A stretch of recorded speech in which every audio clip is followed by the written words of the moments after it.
Bonjour, aujourd'hui je vais vous lire un extrait de Victoria de Émilie Régé, qui est pour moi un coup de cœur.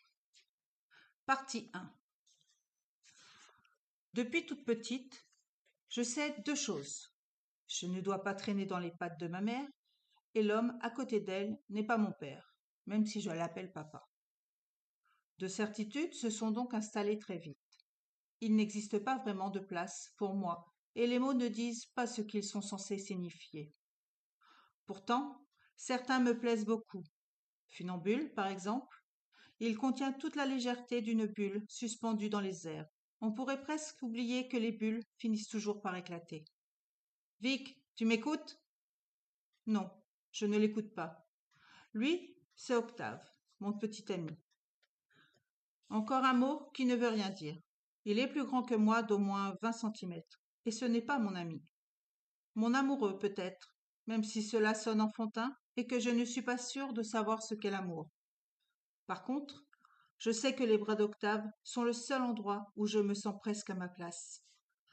La première fois qu'il m'a embrassée, j'ai trouvé cela plus incongru qu'agréable. Je n'avais pas l'habitude des baisers. Mais Octave est patient. Tu es d'accord ou pas? Il s'est redressé sur un coude, faisant basculer ma tête. Je le pousse pour qu'il se rallonge. D'accord pourquoi? Il prend mon menton dans ses doigts, attend que je le regarde. Il sait si je l'écoute ou pas quand il sonde mes yeux. D'accord pour camper avec Vincent et Amy ce week-end. Je rêve de bouleversement, de chamboulement. Octave me propose de camper à 3 kilomètres d'ici avec deux copains d'enfance que l'on connaît par cœur. Il faudra, comme chaque fois, faire pipi dans l'herbe derrière un arbre, se laver dans une rivière gelée, manger des conserves sur un réchaud à gaz et se coller des claques pour écraser les moustiques. Mais Octave se fout de ces détails. Si tu veux, tu préfères autre chose? Je me tourne sur le côté, mon dos collé à son ventre, pour échapper à ses questions. Oui, je veux autre chose, qu'il change le monde pour construire une vie capable de prendre le pas sur mes pensées. Mais Octave ne veut rien changer. Octave aime le monde tel qu'il est, surtout quand il me tient dans ses bras. Ce n'est pas de l'arrogance, c'est lui qui me l'a dit. Octave est gentil. J'aime son visage, ses mains, sa simplicité et sa gentillesse. Je m'appelle Victoria. Lui m'appelle Vic. Ça ne me dérange pas. Ou Victoire, ce qui m'agace davantage, car je ne peux m'empêcher de voir de l'ironie dans ce surnom. Il est drôle aussi, et léger. Tellement léger qu'il me fait du bien tout en mettant en valeur à quel point je suis pesante. Je me demande parfois s'il n'est pas trop léger, justement. Tout est simple pour lui, trop simple pour mon esprit alambiqué. J'aurais voulu un amoureux de roman qui m'envole si loin que j'en oublierais mes questions et mes déséquilibres. J'aurais été d'accord pour gober ses promesses, comme des shoots de tequila, tellement je veux fermer fort les yeux et y croire. En quoi je ne sais pas, et ce n'est pas important, juste croire. S'il m'avait désigné les étoiles en jurant qu'il redessinerait leurs constellations pour moi, j'aurais pu le croire. Mais voilà, Octave aime le monde tel qu'il est quand il me tient dans ses bras. Que pourrait-il changer? À la place, il m'embarque dormir sous une tente à 3 kilomètres. Comme tu veux, je m'en fous. Nous venons de faire l'amour dans le petit lit à une place qui occupe ma chambre, avec un préservatif toujours, toujours, toujours. Ma mère a ancré dans ma tête la terreur d'une grossesse surprise dès mon entrée au collège. Je suis un accident, je ne vais quand même pas reproduire l'erreur. Maintenant, j'ai envie qu'il s'en aille. La bibliothèque aligne mes livres contre le mur en face de moi, et nous sommes jeudi. Le jeudi, j'écoute de la musique en faisant les poussières. Je vide chaque étagère et poussette tous mes romans avant de les remettre à leur place, bien alignés, classés par ordre alphabétique. Il n'y a pas vraiment d'espace pour moi dans ce monde, en dehors des bras d'Octave, mais j'aime que chaque chose soit à sa place. Quand Octave se lève, le froid vient se déposer sur ma peau, là où son corps m'enveloppait. Il se rhabille alors que je tire la couette sur mes épaules. Samedi, on bosse notre exposé, et après, on se taille au lac avec Vincent et Ami. Ok? Je hoche la tête. J'aime Ami. Mais sa bibliothèque m'angoisse. Elle range ses livres en fonction des personnages qui habitent les romans. Impossible pour elle de laisser côte à côte le cynisme du narrateur de soumission et la candeur du Homer Wells de l'œuvre de Dieu, la part du diable, même si Hulbeck et John Irving voisinent dans l'alphabet. Elle pense que les livres communiquent entre eux et veut protéger les belles âmes qu'ils contiennent et mettre à l'écart les mauvaises.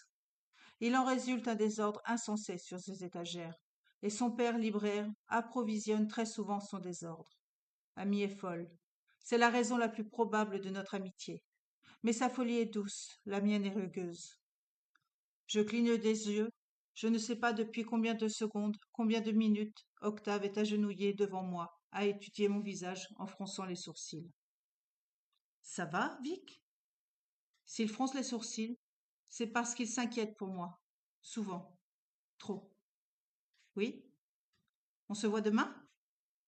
Je voudrais répondre non, que demain je serai parti ailleurs, loin, à la recherche d'un lieu où j'aurai ma place, que je voudrais qu'il vienne avec moi, parce que sans lui, j'aurais peur. Mais je n'ai aucune idée de la direction qu'il faut prendre pour partir à l'aventure. C'est plus facile de rester là. Demain, je le retrouverai au lycée. Il m'embrasse et sort de la chambre, ses baskets à la main. Je me demande comment je vais tuer le temps pour oublier toutes ces heures à venir qui seront désespérément identiques, prévisibles et ennuyeuses, jusqu'au moment où je la retrouverai. Et je déteste avoir besoin de lui aussi fort, alors qu'il ne m'apporte pas ce dont j'ai envie. Ma grand-mère disait qu'il ne faut pas mettre tous ses œufs dans le même panier. Elle avait des tas d'expressions débiles comme ça. Je n'ai pas pu les empêcher de s'incruster dans ma mémoire. Moi, dans mon panier, il y a Octave, et c'est tout. Amie aussi, parce qu'elle est folle. Et Vincent, parce que son père, thanatopracteur, tient les pompes funèbres et qu'il veut prendre sa suite. Je suis bizarre. C'est logique que j'aime les gens bizarres. Il n'y a qu'Octave qui ne cadre pas. Trop normal. À moins que sa bizarrerie à lui, ce soit de m'aimer moi. Vous savez qui vous allez faire? La phrase de Vincent n'a aucun sens. On ne peut pas faire quelqu'un. Mais Vincent est un vrai fainéant avec les mots. Il sait très bien les utiliser. Simplement, il s'en donne rarement la peine. Il décolle les yeux de la compote de pommes qu'il vient de finir et me fixe. C'est son truc, Vincent, le silence et les yeux. C'est comme ça qu'il parle en fait, pas avec la bouche. Octave ne répond pas. Il a le nez dans son téléphone, à lire un article sur je ne sais quel match. Les Jeux olympiques le rendent dingue avec le décalage horaire. Ce matin, il s'est endormi d'un coup en cours d'espagnol. Sa tête a heurté la table avec un bruit sourd et la prof s'est retournée. Il s'est redressé dans un sursaut, mais il a maintenant une grosse bosse au milieu du front. Amy ne répond pas non plus. Tournée sur sa chaise, elle parle à une fille derrière notre table. Je ne sais pas laquelle, je ne retiens pas leur nom. Elle m'énerve. Il reste donc moi. Non, on n'a pas encore cherché. Ça me saoule. T'as pas un nom à me refiler? Voilà pour ce court extrait du roman d'Émilie Réger, Victoria. Je vous le recommande chaleureusement. C'est une très belle histoire d'amour et d'amitié. J'espère que cet extrait vous a plu. Bonne journée. Au revoir.